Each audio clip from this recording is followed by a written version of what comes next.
नमस्कार, मैं सैयद अख्तर श्री अरविंदो सोसाइटी की ओर से आपका बहुत बहुत स्वागत और अभिनंदन करता हूं।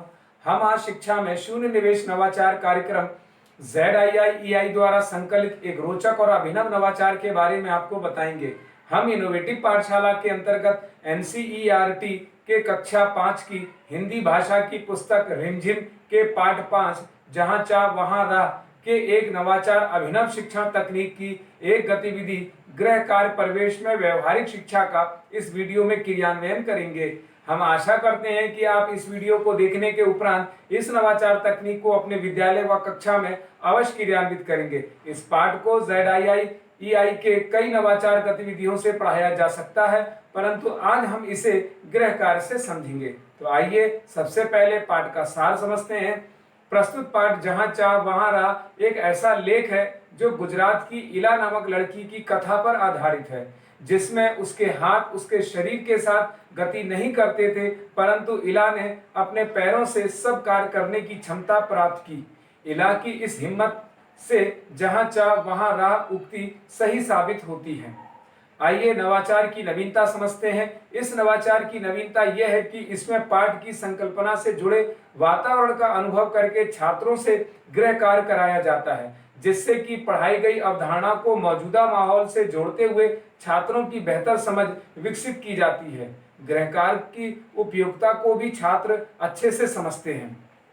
इस नवाचार की क्रियान्वयन प्रक्रिया के अंतर्गत शिक्षक पढ़ाए जा रहे पाठ के कॉन्सेप्ट के पुनः अध्ययन के लिए क्रिया, संज्ञा व सृजनात्मक लेख को आसपास के वातावरण से जोड़ते हुए अवलोकन, चर्चा और सांकेतिक प्रश्नों से गृह कार्य की जानकारी देते हैं।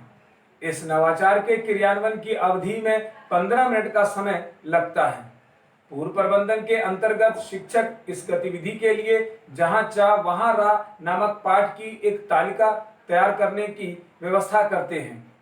पुनः अध्ययन के प्रक्रिया में इस नवाचार के माध्यम से गृह कार्य के रूप में अभिभावक की मदद से आसपास के वातावरण का अवलोकन करके तालिका में दिए गए कॉन्सेप्ट की जानकारी दी जाती है।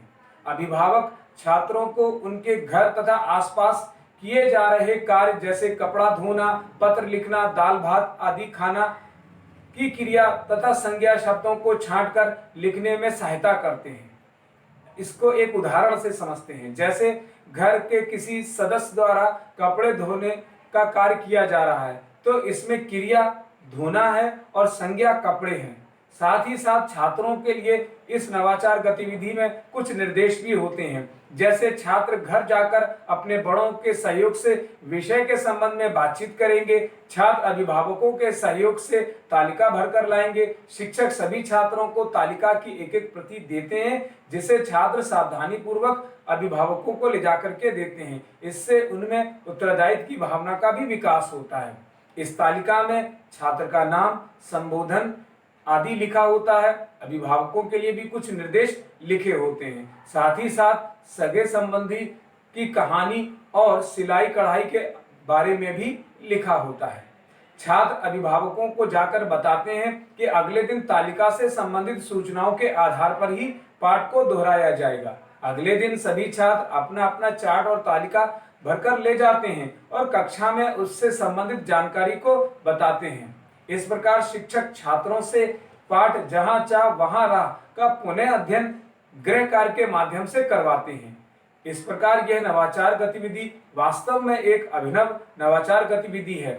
निष्कर्ष रूप में कहा जा सकता है कि गृह कार्य परिवेश से व्यवहारिक शिक्षा के माध्यम से सीखने के अनेक परिणाम प्राप्त होते हैं।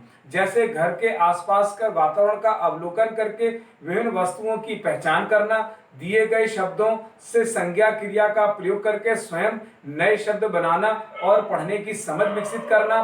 साथ ही गृह कार्य से प्रयोगात्मक और अनुभवात्मक बनाने से छात्रों में जिम्मेदारी का भाव भी पैदा होता है। वर्ण, अक्षर, ध्वनि की समझ विकसित होती है। इस नवाचार गतिविधि से सभी छात्र अभिनव शिक्षण तकनीक को समझते हैं। इस नवाचार में PRT अनुपात का भी ध्यान रखा गया है। साथ ही साथ पाठ जहां चाह वहां राह को शिक्षक एक निर्धारित माह में ही पढ़ाते हैं। इस नवाचार से छात्रों में मूल जीवन कौशल और गहन सोच के साथ साथ आत्म जागरूकता और सृजनात्मक सोच तथा पारस्परिक संबंधों का विकास भी होता है। यह नवाचार विशेष आवश्यकता वाले बालकों के लिए बहुत उपयोगी है। इसमें एनसीएफ 2005 के उद्देश्यों का भी ध्यान रखा गया है। इस प्रकार यह नवाचार आपको कैसा लगा? हम ऐसे कई दिलचस्प नवाचार आपके लिए लाते रहेंगे। आपसे अनुरोध है कि आप हमारा YouTube चैनल सब्सक्राइब जरूर करें। अगर इस वीडियो को आप फेसबुक पर देख रहे हैं तो हमारा फेसबुक पेज लाइक करना ना भूलें। नीचे दिए गए लिंक पर जाकर इनोवेटिव पाठशाला ऐप को भी डाउनलोड जरूर करें। इस वीडियो को देखने और लाइक करने के लिए आपका बहुत बहुत धन्यवाद।